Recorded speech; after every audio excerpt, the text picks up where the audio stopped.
Sir మొత్తం white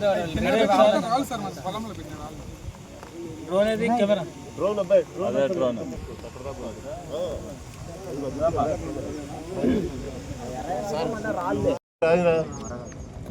ఇవన్నీ రాళ్ళు సార్ ఇక్కడ నుండి ఇక్కడ బాగానే ఉంది. ఎక్కడ ఉన్నాయి రాళ్ళు? ఈ 2 ఎకరాలు ఈ స్టెప్ ఉంది కదా సార్, ఈ కొండ వరకు మొత్తం రాళ్ళు పెట్టేసారు సార్. పైకి వెళ్ళాను ముందు రాళ్ళు అనే దాని మీద ఎంత ఉన్నది అక్కడ లోకల్కి వెళ్ళమని చెప్పి విఆర్ఓస్ ని తర్వాత అక్కడ ఉన్న ఇంజనీర్స్ సో ఎంఆర్ఓస్ ని ఒకసారి పంపించి ఆ రాళ్ళు అసలు ఎంత ఎక్స్టెంట్ ఉన్నాయో ఏమున్నాయో ఒకసారి ఎస్టిమేట్ చేయమని చెప్పండి.